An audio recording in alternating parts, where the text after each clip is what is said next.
Hey everybody, what's up y'all? Welcome back to my channel, Tammy Talks here. So, I just wanted to do a kind of quick reaction to our kind of people's last episode.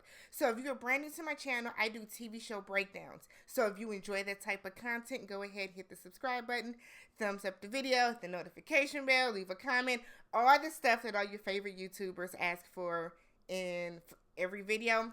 Do that over here too. All right, y'all, so let's get into it. So I'm not going to do like a full play-by-play review like I do for some other shows, just because this video or the recaps for this show doesn't get as many views. So I'm going to do this more as reactionary, and that's kind of want to talk about the bigger things that happen in every episode, or in this episode, I should say. So this is Our Kind of People, Season 1, Episode 10, Just Desserts. So to me, there are three big things to talk about. So let's start with Aunt Peggy. So Aunt Peggy is still like going through the motions. She has all this guilt from killing Darius back in the day, and then in turn lying to Tariq about not knowing his father or knowing Darius. So throughout the episode, she's mulling over the idea that she wants to turn herself in. And I'm thinking, ma'am, I just kind of feel like whenever people do this, so many years past, it's kind of like, but she wants to turn herself in. She feels remorseful for what she did. She feels guilty, probably some type of like survivor's remorse. So she wants to turn herself in. Angela, of course, does not want her to, because, be done with it. Like, if you have your remorse, you've atoned for your sins in some way, according to Angela. So, like, there's no need for you to do this. However, she's able to talk her out of it for a little bit, but later, by the end of the episode, when Angela is gone to the Grey City's bid, when she comes home, Nate tells her that he has some bad news, and Angela reads a letter, and Peggy has left her a letter saying that she has turned herself in. And Angela had a hell of a day anyway, so she's just overcome with emotion. So, Teddy. So, with the Teddy, the whole Teddy, Jack, Raymond, what's Tariq's character? Tariq. Like, the whole thing is such a big shit show, basically. So, we know that they have, Raymond's company is Darman, right? Darman is the company that Raymond's family and Jack's family had together. They had to be bailed out. Teddy bailed them out. Teddy owns shares of the company.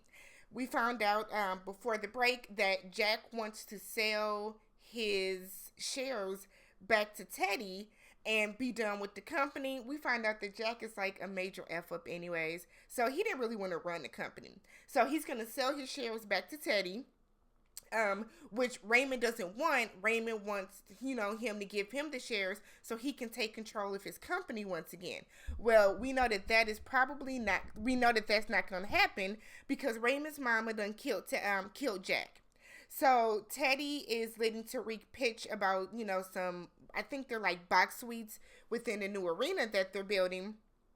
And after the meeting, he tells Tariq, I need you to go down to the police department, pick up some business papers that were left in Jack's room, be discreet about it, whatever. And Tariq is starting to see that,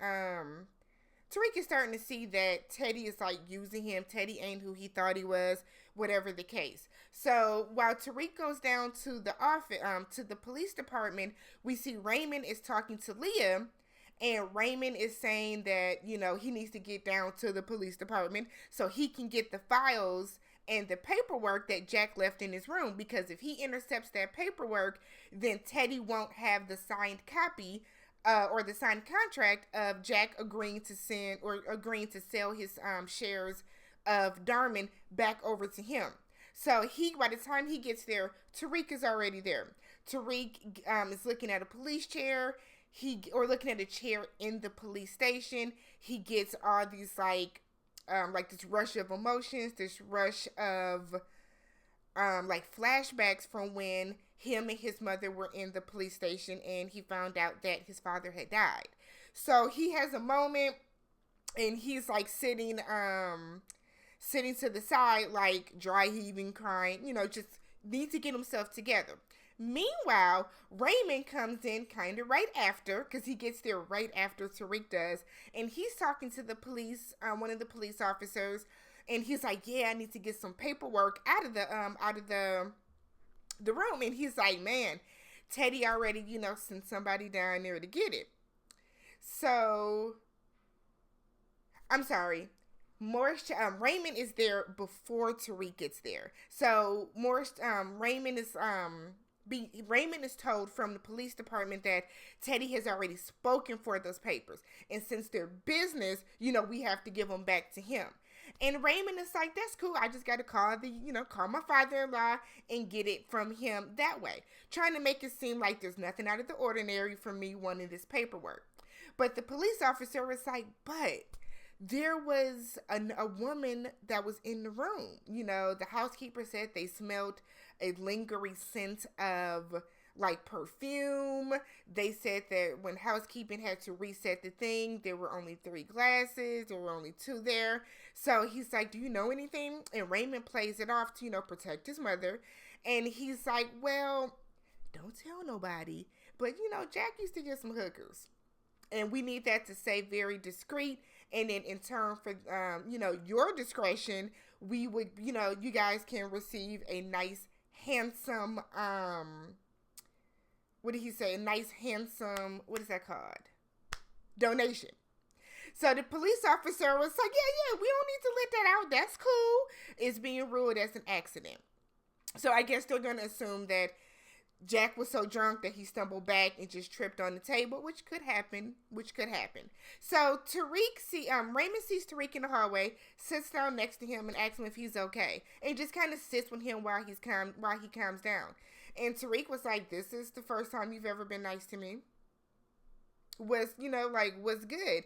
And Raymond is like, "What are you talking about?" Tariq talks about how he was the poor black kid at that boarding school that they all went to, and whenever whenever something would be accused of being stolen, that they would always assume it was him because he was the poor black kid that was in the school only because of Teddy paying for the tuition. And he's like, "Raymond, you never had my back. You never stood up for me. So why are you trying to be cool with me all of a sudden?" And Raymond is like, "That's not the case at all. I'm not like that." He's like, "But, you got some paperwork. Let me take a look at that." And Tariq is like, "I see what you're doing. F you," basically. So we then see, later in the episode, Raymond comes up and apologizes to Tariq and kind of tells him, like, "You're right, okay? You were completely right. That was a long time ago. We were kids. Jack was the one doing all the stealing. I just wanted to cover for him, only to find out that, by the end, in his last couple of days, I didn't know him at all. He wasn't the best friend that I thought he was, but your blind loyalty to Teddy is not the man that you think he is. He's just not." So while they're talking, Teddy walks up and Tariq is like, "I got the paperwork you asked me for. I'll get it to you by the end of the day." And Raymond is just on some, damn, right in my face like that. But we see at the end of the episode, Tariq does meet up with Raymond and was like, "I had to throw him off. Here's the paperwork, but I have to give him something. I can't go empty-handed." So basically, Raymond is going to take out the page that more than likely has Jack's signature on it, so that it's not legally binding. So they decide to join forces, and Tariq is going to be a good inside man for Raymond. So now I don't know how that's going to help out Tariq in the long run, but Raymond said that it can work out for the both of them. They could both make some money. So I guess it could be that if Raymond is able to get Darman back, maybe he'll let Tariq do some of the building, or I think Tariq is like a contractor or something like that. So maybe he can do some of the contracting work, but Tariq agrees to it with him. And then the biggest thing of all is it's finally Gracity's bid week. So we know Angela wants to be a Gracity so that she can get the status and the money and the stuff that she needs to help grow Eve's crown. So Angela and Leah have seemingly become like really good friends, right? They're leaning into their sister role. I think Leah is seeing that, you know, Angela is not a real threat the way that my dad is saying she is. Like it's, you know, like they're forming a bond. So Angela has to do like part of it is has to do like this dessert week. You have to think of or you have to use a family recipe, and that's what you need to present. It needs to look great. It needs to taste great, etc., etc. Angela said her mother didn't cook. So her mother didn't bake, her mother didn't cook. So, but she used some of the natural ingredients that her mother would use in the rest in her conditioner, and she's going to turn that into, I think, like she did a pound cake. So earlier in the episode, Angela and Leah are sitting in Angela's kitchen, and they're talking because they're cool now, right? Or so we thought. And Angela is like, you know, I got to find out what happened to my mom. Like, why did my mom get arrested? Like, I have to try to figure this out. And Leah's like, well, I asked my dad, you know, did he have your mom arrested? And he said that he got her the best lawyer he could find, everything, you know, et cetera, et cetera. Like, my dad would not be involved in cocaine. And Angela's like, well, my mama wouldn't be either. And Leah's like, that's not how I meant it. Not how I meant it. So Leah kind of wants Angela to just leave it alone. And I think it's because Leah does not want to know the truth about her father. She doesn't. So Angela's like, I'm not going to rest till I find out what happened to my mother. I'm just not. So Leah goes and talks to her mother. So Leah goes, sees her mother in the facility that she's living in, and she's trying to talk to her about it, but the mere mention of Eve like sends her into this fit. And I think it's because Teddy has that woman so pumped up on medication that he has driven her crazy anytime she probably hears the name Eve. So Leah's mother has said that Teddy was going to leave her and run away with Eve. Eve was apparently online to be a Gracity with Leah's mother, and then with Miss Olivia, who is now the help. So how did you have that fall from grace, sis? So Teddy goes into this long and passionate monologue that Papa Pope is good for, and tells Leah that Angela doesn't have a place in his family because you are upsetting your mother. You're sending your mother into fits, asking all these damn questions. Like, I did what I had to do. I got her mother the lawyer that she needed. I'm not going to keep doing this with y'all. She's basically trying to break up the family. And Leah is like looking at her father, and I honestly thought that she was going to pay her daddy dust. But when it comes time for the whole Gracie situation, Angela is the last person. A brown spoon meant no. A purple or a lavender spoon meant yes. So Angela has 2 brown spoons, 2 purple spoons, right? Leah has the deciding vote. Leah votes against her damn sister because she's trying to have her father's back, who in turn is going to flip on her in the moment he gets. And I don't understand why Leah does not realize that, because wasn't it like the first episode when her dad told her that she could have the company and she could lead the company, only for him to get on stage and then embarrass her ass the next episode? So I don't know why. Like, look at what he's doing to your mother. Leah got on my nerves. And like, I know there were people that like feel sorry for her because she is, you know, blindly following behind her father. But I'm like, no, girl, you the one that's acting the fool. You're being stupid at this point. Your father is getting over on everybody that's around you.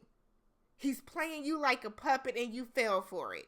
Angela has done nothing to you, Leah. Nothing for you to do that, and then embarrass her because that's your own sister. Like, I feel like, Leah, that made you look like trash, not Angela.